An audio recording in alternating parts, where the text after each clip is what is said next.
Les 4 premiers sutras des Yoga Sutras donnent l'enseignement de yoga dans son ensemble, qui consiste à se joindre à cosmos, cette cohérence, cette structure, cette éthique peut-être, qui donne une organisation profonde à un monde qui semble chaotique de prime abord. La question de se joindre, c'est à l'instar d'un musicien qui commencerait un instrument, c'est dans une certaine tension d'exercer un contrôle, d'organiser une présence, une concentration, bien sûr qui devra être relâchée par la suite, mais de tenir fermement un désir que ça marche, que ça advienne, que ça se fasse. Il y a un désir. Et pour que un désir puisse être solide, la question c'est de se désengager de ces désirs épars et de rassembler toutes ces petites particules de puissance énergétique engagées en tous sens, de les rassembler en un lieu. On appelle ça l'engagement. S'engager, c'est tenir fermement un désir dans un sens particulier. Donc là, le deuxième sutra qu'on avait bien exploré l'autre fois, Yoga et contrôle des Chitta Vritti, c'est ça. Il y a un contrôle de ma façon d'être au monde, il y a un contrôle de ma façon d'être en relation, afin que cette question du désir qui m'éclaterait, m'éparpillerait, puisse être résolue dans un lieu qui soit puissant, engagé. Orienté aussi. Ça revient à réorienter mes désirs épars en un sens. Cette question de vritti, on avait vu la dernière fois que ça veut dire cycle. Vritti, c'est une respiration qui se réitère, toujours similaire et toujours différente, comme une journée se réitère, toujours similaire et toujours différente. Le soleil se lève tous les jours et pourtant, chaque journée est différente de la précédente. Même chose pour les années, même chose pour tous les cycles cosmiques. Vritti, c'est ça. Chitta, c'est l'entièreté de la personne. Et donc, Chitta Vritti, c'est ce qui fait cycle pour la personne. Oui, mais cette conscience des cycles cosmiques, on n'a pas de prise dessus. Le jour, la nuit, le déroulement de l'année, il n'y a pas de Nirodha. Eh bien là, sur les Chitta Vritti, il y a une possibilité de Nirodha, parce que c'est ce qui va être montré. Chitta Vritti, c'est la relation. C'est comment moi est en relation au monde. Vrittaya panchataya klishta klishtaha. Donc voilà, c'est quelque chose qui est en 5 points. Le sutra 1.5 dit de 5 sortes, les vritti sont klishta klishta, sont alors douloureuses et non douloureuses comme traduction, pourquoi pas. Mais klish marque plus un dysfonctionnement que, et ça s'entend d'ailleurs dans la sonorité, que la question de la douleur vraiment. Que ça me fasse mal à moi est moins grave que ça déconne. Ce qui est extrêmement grave dans cette façon de voir l'humain et de voir le monde, c'est la discordance. Et c'est ça qui est marqué par ce klish, klishta. Klish, klishta, a, klishta. Donc ça permet de redire que Nirodha peut être cette quête d'une harmonie. Bien voilà, un contrôle qui est pas du tout quelque chose de valorisé, en tout cas actuellement, et qui c'est quelque chose qui va demander de l'engagement et de l'effort. C'est pas une partie de plaisir cool. Et surtout, c'est pas un donné. C'est quelque chose qui se conquiert. Oui. Absolument. C'est un travail que chacun a à fournir pour s'inscrire harmonieusement dans un ordre plus qui le contient. Voilà, exactement. Mais ça passe par un contrôle. Le truc d'abord, c'est un effort. De 5 sortes, les vritti sont klishta à klishta, c'est-à-dire les vritti, dont nous parlons, les chitta vritti, provoquent de la concorde et de la discordance. Et elles sont, dans le sutra suivant, énumérer pramana, viparyaya, vikalpa, nidra, smriti. Pramana viparyaya vikalpa nidra smritayaha. Pramana, la mesure, viparyaya, l'opposition, vikalpa, l'imagination, nidra, le sommeil, smriti, la mémoire. Smriti, c'était la transmission dans notre... Entretien précédent. Exactement. Il y avait la shruti, la révélation, et smriti, la transmission, c'est-à-dire la façon de faire société, basée sur la mémoire. Et ben là, le terme smriti, il est vraiment utilisé dans le même sens. C'est-à-dire que ce qui est, et c'est le dernier, la mémoire, c'est ce qui, in fine, fait structure pour moi, comme la mémoire, in fine, est ce qui fait structure pour une société tout entière. Exactement la même chose. Alors voilà, le prochain sutra, le 1.7, le 7e sutra, nous montre en 3 points ce qui est nommé mesure, pramana. Pratyakshanumanagamah pramanani. Peut-être que ce serait bien que les personnes qui nous écoutent prennent carrément une feuille de papier et énumèrent sur leur feuille de papier donc ces 5 vritti. Alors si vous avez le texte, c'est encore mieux. Je les répète. La première, pramana, la mesure. La deuxième, viparyaya, l'opposition. La troisième, vikalpa, l'imagination. La quatrième, nidra, le sommeil. Et la cinquième, smriti, la mémoire. Pour ce qui est de la première, la mesure, pramana, perception, inférence, connaissance de la parole sont les mesures. C'est posé comme ça. Pam. C'est une affirmation. Ouais, comment tu sais un truc pareil et puis qu'est-ce qui prouve que... Et surtout, on voit tout de suite l'arborescence, quoi. On est parti d'un sutra. On est toujours, en fait, dans le deuxième sutra qu'on va développer. Exactement. Là, c'est le terme chittavritti. Donc, on a 6 sutras pour développer le deuxième sutra. Et dès le sutra 7, là, on est déjà dans un autre déploiement du premier. C'est toujours ce jeu d'emboîtement et de poupée russe. Et d'arborescence, vraiment. C'est exactement comme dans les menus des ordinateurs. Oui. Dans la barre du haut, là, Fichier, vos fichiers et tout ça, ben vous allez, ça se subdivise, vous allez dans n'importe laquelle, et ça se subdivise, etc., etc. Cette conscience de l'architecture, elle est importante pour après resynthétiser aussi l'enseignement. Alors, cette structure en arborescence est une constante des darshanas, en tout cas. Mm-hmm. Ce sont des antisèches. Cette structure est typique d'une table des matières d'un livre. Oui. La même chose. Ouais. Et donc, d'un menu d'ordinateur, on est dans les mêmes logiques. C'est très simple. Le but, c'est de tout avoir à disposition sans rien oublier. Ça ne veut pas dire que dans la nature, les choses sont comme ça. Ça veut dire que pour faire une antisèche qui tienne la route, il faut que les mots soient posés comme ça. Et pour ne rien oublier, il faut qu'il y ait une mélodie. Il faut qu'il y ait un chant.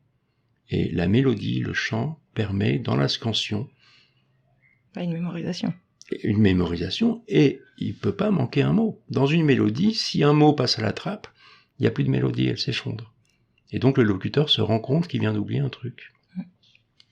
Mais revenons à ce 7e sutra, qui donc tente de montrer, enfin montre à sa façon, ce qui est nommé la mesure, pramana. La première des 5 chittavritti, c'est-à-dire de « je vous l'avance pour le moment, je l'avance là », c'est des façons d'entrer en relation au monde, aux choses, aux êtres. Perception, pratyaksha. Inférence, anumana. Connaissance de la parole avec un P majuscule, brahman, agama, sont les mesures. Les mesures, c'est pramana. Donc, est appelé mesure, en fait, 3 façons radicale et vraie d'entrer en relation. Percevoir, c'est la relation directe. Qu'est-ce qui se passe quand advient dans mon champ mental un chien? Je suis là, l'espace est ouvert devant moi, mes 5 sens me décrivent l'espace. Tout ce qui arrive à mes oreilles l'est par l'espace. Donc ça marche à une certaine distance. Au bout d'un moment, ça ne arrive plus à mes oreilles. Donc chaque sens, la vue pareil. L'odorat pareil, le toucher pareil. Les 5 sens pareil. Donc l'organe mental investi dans les sens permet la relation à un espace, un champ. Vraiment là maintenant, c'est la mise en application de ce que nous décrivions la semaine dernière. Concrètement, c'est ça qui se passe. L'organe mental investi ou pas d'ailleurs dans les sens. Quand l'organe mental n'est pas preneur à travers les sens, mais qu'il est au repos entre guillemets et à l'écoute, en fait la relation à l'espace est peut-être même encore plus importante. L'espace est peut-être encore plus grand quand l'organe mental est au repos et que ça écoute. Quand je saisis, je suis omnibulé, peut-être que l'espace se referme en fait. Se concentre, oui. Oui, je me concentre. Et donc l'espace autour de mon objet de concentration disparaît. Donc c'est tous ces jeux-là qui font qu'il y a un rapport à un certain espace pour moi. Un chien entre dans mon champ. Ce qui est ici nommé pratyaksha, la perception, c'est la pleine relation avec ce chien. Je suis en relation. Oui, j'ai inspiré, mais tu as inspiré en même temps. Oui, parce que la pleine relation, ça paraît peut-être un petit peu obscur. C'est surtout idéalisé. Voilà. Si ça semble obscur, c'est parce que ce que je viens de dire est complètement idéalisé. C'est pas ce qui se passe. Quand un chien entre dans mon champ, j'ai une réaction, en fait. Et cette réaction est fonction des mémoires que j'ai à propos des chiens. Si on m'a offert un chien enfant et que j'ai une très bonne relation avec le monde canin d'une façon générale, je vais peut-être éprouver une certaine joie à voir arriver ce chien dans mon champ. Peut-être même que je vais devenir complètement gaga. Oh, le merveilleux petit toutou, comme il est mignon. Mais si j'ai été mordu, c'est la peur qui va peut-être se présenter. Et ces deux opposés que je viens de poser, donc une attirance a priori ou une peur a priori, c'est schématiquement ce qui nous arrive le plus souvent. C'est assez rare d'être en relation de cœur à ce qui advient. C'est-à-dire pas encombré d'une mémoire qui préimpose oui. une relation, enfin, ou qui colore exactement la relation avant qu'elle... Et si ça semblait, et si ma première proposition, pratyaksha, si cette proposition, la relation, sonnait faux, eh bien c'est parce que souvent c'est pas le cas, c'est très rarement le cas. En fait, être pleinement en rapport à ce qui advient, alors là j'ai pris un exemple très simple, mais ce qui advient est en général complexe, tissé de plein d'éléments. Advient quelque chose, je réagis en fonction de qui je suis, des mémoires que j'ai, etc. Mais la relation reste pour l'humain quelque chose de très difficile. Et c'est ça qui est mis en valeur dans cet avertissement klishta aklishta au départ. Ils nous ont prévenus. De 5 sortes, les vrittis sont klishta aklishta. Ça, c'est ce que nous venons de poser. Idéalement, pratyaksha, pleine relation, mais c'est en général pas ce qui se passe. Prendre la mesure, c'est-à-dire être en rapport avec mesure, prendre la mesure, comme un arpenteur mesure, c'est vraiment une relation réelle, c'est rare. Les pramana, les mesures là, en fait c'est rare. La première c'était ça, la perception. Rien n'interfère entre mon cœur et le cœur de ce qui advient, la nature de ce qui advient. Il y a vraiment une pleine relation, c'est ça qui est nommé pratyaksha. Mais considéré comme mesure également, anumana, l'inférence, c'est-à-dire ce qui permet de déduire quelque chose de ce avec quoi je suis en relation. Voilà, d'une pleine présence. Ça, c'est OK aussi. C'est-à-dire que tout ce qui d'ailleurs est nommé réflexion, inférence, réflexion, c'est ça. C'est-à-dire que il y a d'abord une image vraie et ensuite une réflexion. La réflexion, c'est par rapport à une image vraie, pas une image distordue. Et là, peut-être donner un exemple de la fumée ou... Déduire qu'il y a un feu parce qu'on voit de la fumée, c'est pas dingue. Mais à propos, pour rester avec cet exemple du chien qui advient dans mon champ mental, la lecture de son état, voilà, c'est de l'inférence. Il y a plein de relations avec, et si je ressens son état d'être, et que j'en conclus qu'il est triste, si c'est vraiment le cas, c'est ça l'inférence aussi. En tout cas, c'est un deuxième temps. Oui. C'est ça, hein. C'est une connaissance indirecte. Oui. Mm. Enfin, indirecte. Pas entière, temps. Pas pleinement directe, en tout cas. C'est cette idée de deuxième temps. Parce que toute l'intelligence réflexive va être permise par l'inférence. Donc c'est très important d'intégrer à la prise de mesure cette particularité, l'inférence. Alors il y a la pleine relation et il y a la relation en plusieurs temps. Oui, à nous, je crois que ça veut dire à la suite de. Oui. Donc il y a bien cette idée de second temps. À la suite de la mesure, justement. La mesure, c'est pratyaksha. À la suite de la mesure, anumana. Pramana, c'est l'ensemble. Ce qui précède pra, mana, la mesure, anu, mana, pramana. C'est deux fois la mesure. Agama, c'est complètement différent et c'est, à mon sens, presque une blague que de dire que les enseignements, là, Agama, c'est le champ dans lequel nous sommes actuellement. C'est le champ du déploiement de la parole des anciens. Bon, ben, on te dit, c'est la troisième voie de mesure, de relation véritable.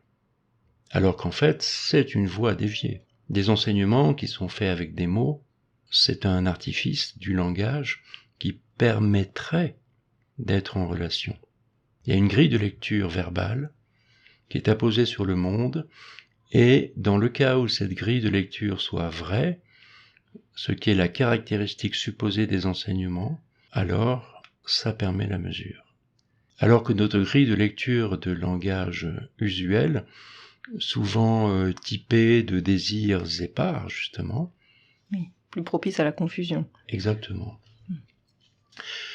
Donc voilà, ce agama, à voir, que chacun voit où en est sa relation aux enseignements et à la grille de lecture qu'il compose. Ça peut constituer un point d'appui, ces enseignements, pour aider à voir. Oui, mais encore faut-il avoir confiance. C'est pour ça que je prends des pincettes. Quand tu as cheminé, que tu as tramé cette trame, que tu l'as laissé infuser, que tu l'as intégrée, que tu l'as vérifiée des milliers de fois, que tu l'as confrontée à l'expérience des milliers de fois, alors elle devient structurelle pour toi. Tu as vérifié que c'était OK.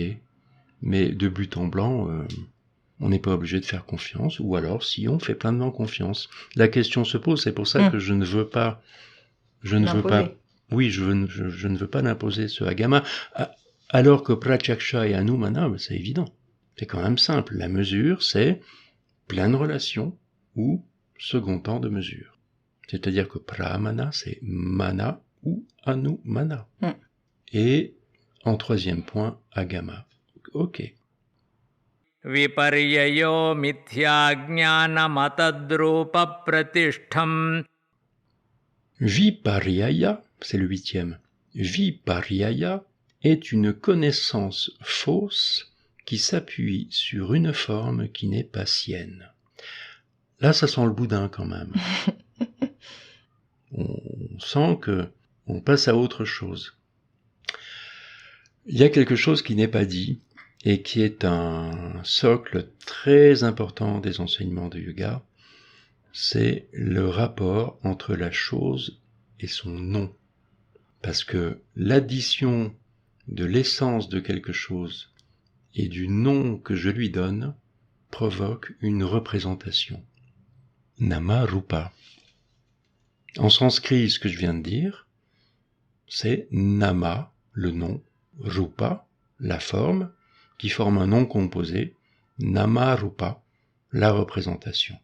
Donc ce qui est posé dans ce 8e sutra, On c'est l'avait, la... Rupa. Rupa, on l'avait au 3, ou 1-3. Svarupa, Oui, la forme... la forme voyant. véritable, dans sa vraie forme. Donc cette question-là qui n'est pas posée, donc je la pose. La représentation Nama Rupa, c'est l'addition d'un Rupa, une forme avec un nom. Et s'il y a discordance, si une chose est nommée autrement que ce qu'elle est véritablement, la représentation sera fausse. Et donc fait obstacle à une relation directe. Eh ben oui, parce que je vois arriver un chien dans mon champ mental, et ça fait un mordeur. Parce que dans mon expérience, les chiens mordent. Non, cet être. Ou un doudou. Oui, un mordeur ou un doudou. Mm. Mais cet être n'est ni un mordeur ni un doudou. Il y a une pleine relation qui pourrait advenir et qui serait d'une richesse. Tu vois à quel point c'est réducteur, un doudou ou un mordeur. Alors qu'il y a un être avec lequel entrer en relation. C'est grave. Le sujet est grave. C'est sûr, oui. Vipariyaya, l'opposition, est une connaissance, c'est une connaissance, mais fausse, qui s'appuie sur une forme qui n'est pas sienne. En creux, c'est la question du nom. Shabdagnananupati vastushunyo vikalpaha. Le 9. Ce qui suit une connaissance verbale, qui est vide de substance, c'est vikalpa. C'est exactement la même chose à l'inverse. Il y a un nom et il n'y a pas la chose. C'est vikalpa. Un chien advient dans mon champ, ça pense la solution à tous mes problèmes. Imagination. C'est-à-dire qu'il y a un nom, il y a un verbe qui est posé sur une forme, c'est pas la question. Peut-être qu'il y a un cas exceptionnel. On pourrait imaginer justement un cas exceptionnel où la venue d'un chien, un Saint-Bernard avec sa bouteille, son tonneau autour du cou, j'en sais rien. Mais d'une façon générale, je fais exprès de rester dans le même exemple pour pas rentrer dans des trucs de dingue avec plein d'exemples différents. Mais la chose est simple, c'est que, je vais résumer après. Ce qui suit une connaissance verbale qui est vide de substance, sans rapport à la réalité, c'est vikalpa. Et on sent bien que ça aussi c'est problématique. Abhava pratyaya lambana tamo vrittir nidra. 10e sutra. La vritti qui a pour support un contenu d'absence, c'est le sommeil. Nidra. J'écoute pas, je suis pas là, je suis perché. 3e problème. En fait, on nous a donné 3 mesures et 3 situations problématiques qui, si tu regardes bien, sont opposées aux 3 mesures. Ce pratyaksha du 1-7, cette perception directe, elle sera faussée si je donne un nom sans rapport. Et l'inférence, le anumana, à la suite de la mesure, sera faussée si je donne un nom qui ne convient pas. Ça, c'est vikalpa. Le 1-8, c'est vipariyaya, la dénégation de la perception. Et le 1-9, vikalpa, c'est la dénégation de anumana, l'inférence. Eh bien, regarde comment nidra serait la négation de l'enseignement. Je dors. Franchement, ils se foutent encore de notre gueule. Où il y a de l'humour en tout cas, parce que j'en conclus que les enseignements seraient tellement justes et vrais que la seule façon de ne pas en tirer profit serait de dormir. C'est un peu ce qu'il dit. Je trouve ça drôle. Anubhuta vishaya sampramosha smritihi. Alors le dernier, Le non-enlèvement d'un objet dont on a fait l'expérience est la mémoire, smriti. Il y aura, pas toujours, mais il y aura quand même toujours une mémoire à la suite d'une expérience. Mais là, on te dit quelque chose à propos du non-enlèvement d'un objet. On a le sentiment qu'il y a un objet de discernement qui est intégré. Et c'est vrai que c'est pas du tout facile dans l'état actuel de l'avancée de l'enseignement, on est vraiment au début, mais il pose là quelque chose de très important, c'est que lorsqu'il y a connaissance, c'est-à-dire qu'il y a perception, réflexion, intégration de quelque chose à travers les enseignements, il y a connaissance.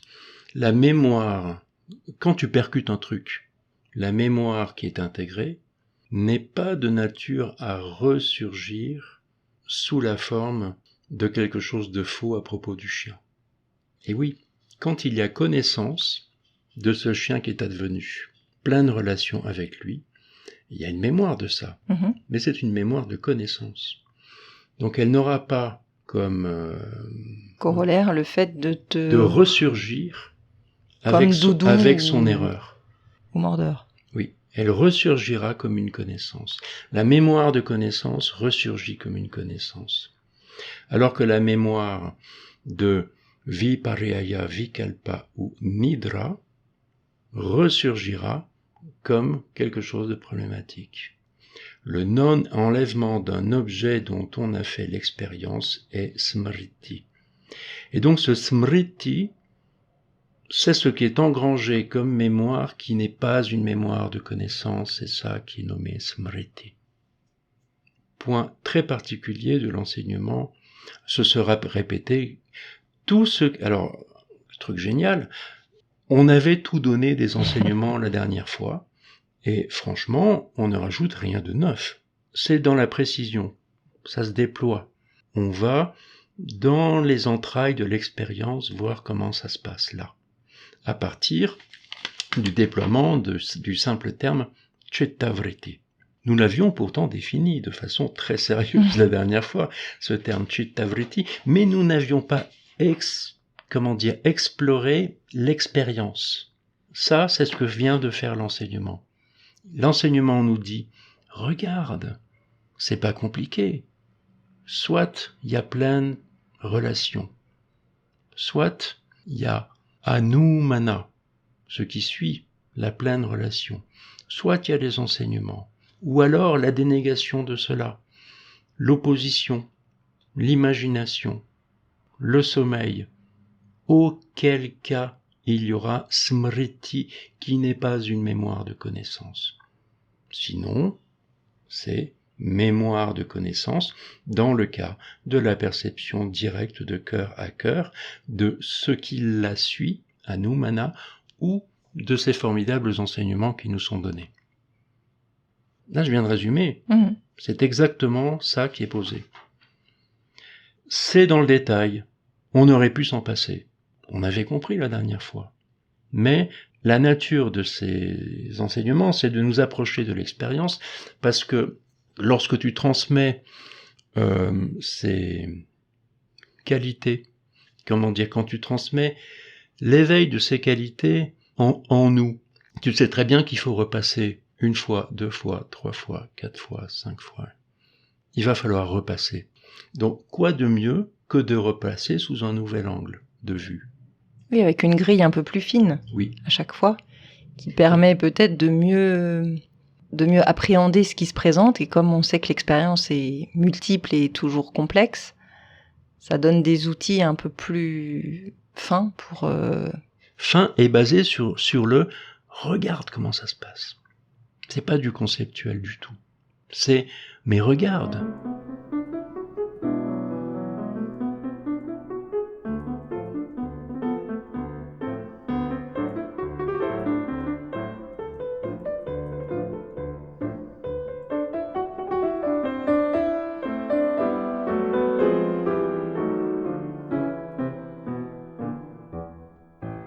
Peut-être qu'on n'a pas assez précisé justement ce qui fait que c'est douloureux ou non douloureux, toutes ces vritti.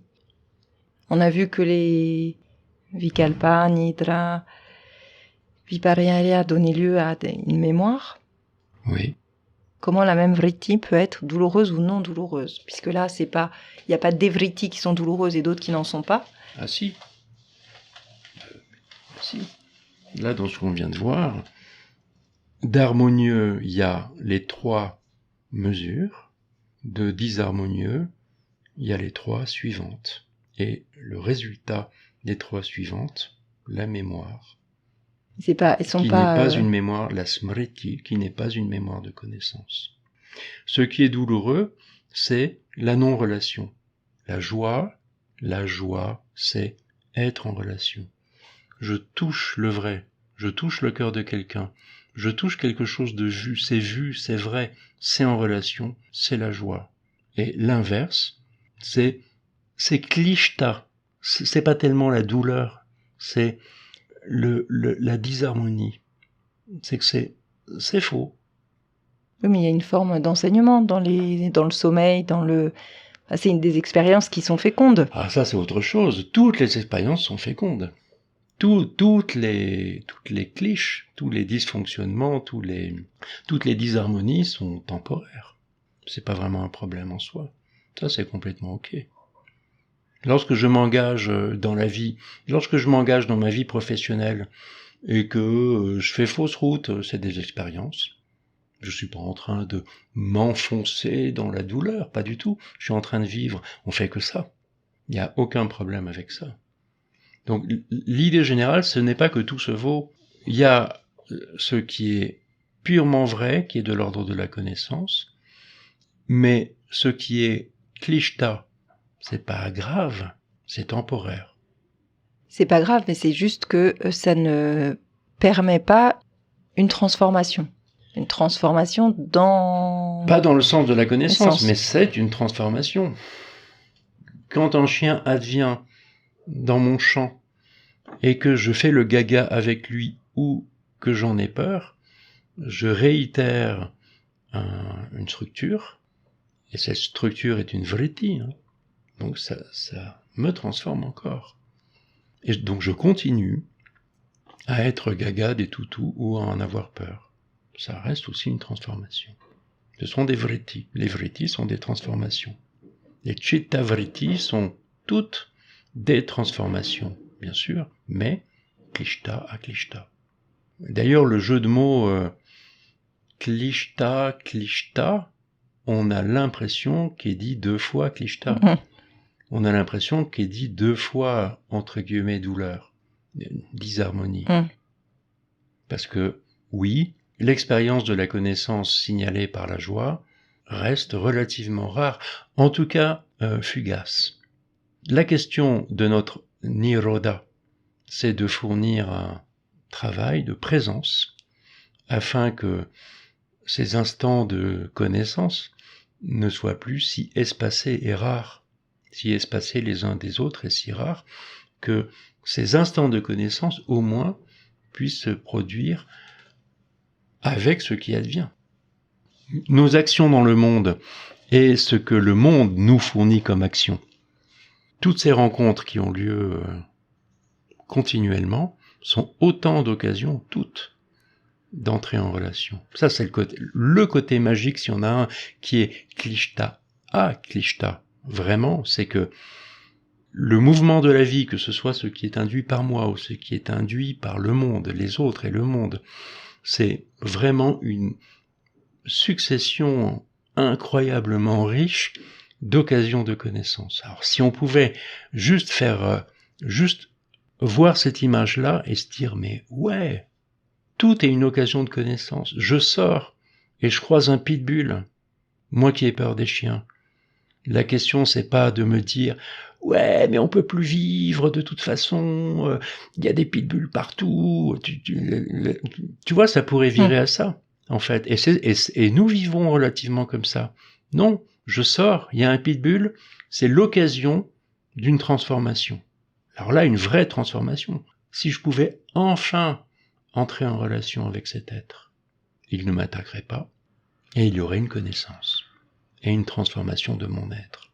Et qui, pour ce cas-là, me permettrait certainement de ne plus avoir peur des chiens, ou progressivement d'avoir moins peur d'eux, et donc de me sentir beaucoup plus libre, et donc d'être beaucoup plus libre dans mon existence. C'est vraiment, ça rigole pas, quoi. Et c'est là où il y a ni bien ni mal. Il est là le ni bien ni mal. C'est dans ce que nous faisons des expériences. Voilà. Mais en tout cas, pour ce qui est de ce qui est posé dans les sutras, non, la langue est claire. Il y a 3 façons tout à fait cash et d'être en relation de cœur à cœur. La perception, l'inférence, les enseignements. 3 oppositions à ces 3 façons. Et ces 3 oppositions font de la smriti.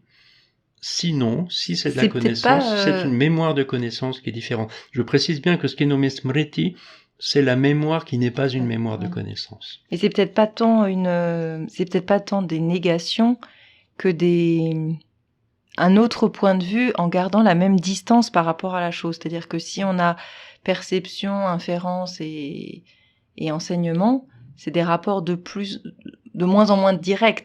On est dans ce même rapport d'éloignement d'une certaine façon par rapport à l'objet de l'expérience. Avec Viparayana, quand même un contact direct, mais qui est à reculons. Vikalpa, on est dans une distance un peu plus grande, et avec Nidra encore plus grande, comme... Avec Nidra, on n'est carrément pas là. Voilà. Donc il y a ce jeu, en fait, parce que si on reprend l'idée d'espace, si on reprend l'idée de mesure, je trouve que c'est intéressant de le repenser en termes de distance, en fait. Pratyaksha, on est dans une très grande proximité, finalement. On est dans quelque chose où il y a une immédiateté. De cœur à cœur. De cœur à cœur, et donc quelque chose qui se fait dans l'instant, donc on va dire dans une proximité. Tel un cristal transparent qui prend la couleur de ce sur quoi il repose, comme ce qu'on verra plus tard.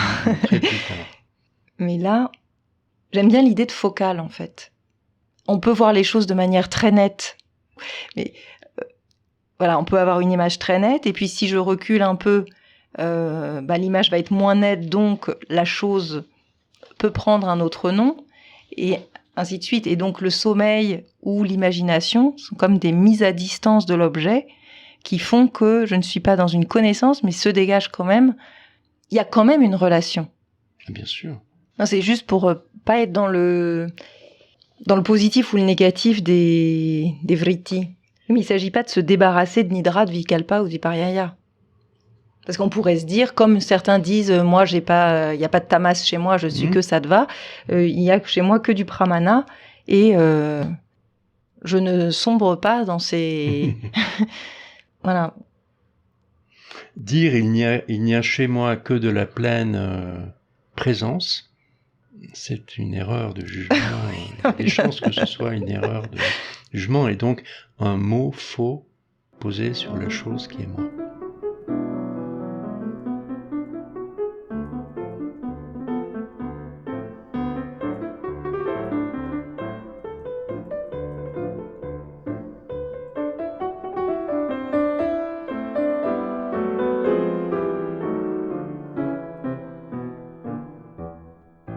T'es allergique au chat, et tu ne peux pas t'empêcher. Bon, alors là, on va être dans les cléchats. C'est-à-dire ? Si tu peux pas t'empêcher d'aller caresser un chat alors que tu sais que t'es allergique et qu'après que t'es malade comme un chien, c'est drôle. T'as la connaissance, t'as le... Est-ce que c'est pas ça aussi, Vipariyaya ? C'est-à-dire que tu sais la chose et pour autant tu n'agis pas en fonction de la chose que tu sais. Oui, c'est ça aussi, Vipariyaya. Voilà. Et donc, c'est pas que t'as pas reconnu que c'était un chat et que t'es allergique au chat, c'est que tu crois pas que c'est un chien. Tu vas quand même caresser le chat. Donc ça, c'est tout à fait Vipariyaya. Donc c'est pas seulement un problème de mal nommer, on va dire, mais c'est de ne pas agir en fonction de ce qu'on sait. Et donc, c'est en ça une connaissance fausse, c'est-à-dire que c'est une connaissance qui ne va pas jusqu'à un acte en accord avec la connaissance. Donc c'est pas intégré, ça n'est pas... Il y a quelque chose qui fait encore obstacle à une forme d'harmonie si on considère que la maladie est une désharmonie. Non, mais l'harmonie, ça consiste à respecter ce qui est connu, plutôt que de le nier en faisant quand même Comme si on connaissait pas alors qu'on connaît. Comme si on ne savait pas, voilà le problème. Tout à fait Viparjaya. Merci. Et alors justement, si on reprend cet exemple de l'allergique au chat, qu'est-ce qui fait que, tout en sachant que je suis allergique au chat, je vais aller caresser le chat? Mais j'ai déjà vu ça. Des gens qui me disent oh, « faut pas que j'aille le caresser, mais je peux pas résister. C'est trop mignon, j'adore trop les chats. » Et qui vont quand même aller caresser le chat. Et qui après vont éternuer, avoir les yeux qui pleurent, être mal comme tout, et qu'il faut vite trouver un antihistaminique. Oui, les chats, c'est trop mignon. Voilà, bon. Donc c'est la mémoire. Oui, mais la mémoire que t'en as, c'est qu'après, trop après t'es très mal. Oui, ben là, il y a apparemment, dans ce que tu décris, il y a un conflit de mémoire, des mémoires opposées, et il y en a une qui l'emporte, c'est l'attrait pour... Oui. Pareil avec les addictions alimentaires. Oui, exactement. Ouais. Ou la clope. Oui, fumer tue et t'achètes ton paquet et encore un paquet et encore un paquet et t'espères vivre longtemps. C'est pas que tu veux mourir. Viparjaya. Dans le deuxième truc, c'est j'y vais à l'envers. Voilà. Une connaissance fausse. Oui, mais c'est là où fausse... Oui, mais faussée. Faussée, voilà, oui. Qui n'est pas intégrée. Qui n'amène pas au comportement... Enfin, en fait, il y a discordance entre ce que je sais et ce que je fais. Il y a une connaissance, mais elle est inactivée par une mémoire, une smriti encore plus forte. Mais est-ce que c'est une connaissance ou un savoir? Est-ce que la connaissance, c'est pas justement réservé à cette adéquation entre... Absolument. La connaissance, quand c'est vrai, c'est vrai. C'est pour ça qu'il n'y a pas de connaissance fausse, à mon Non. sens. C'est ce que tu nommes, toi, une connaissance pas intégrée. En fait, c'est un savoir. Voilà.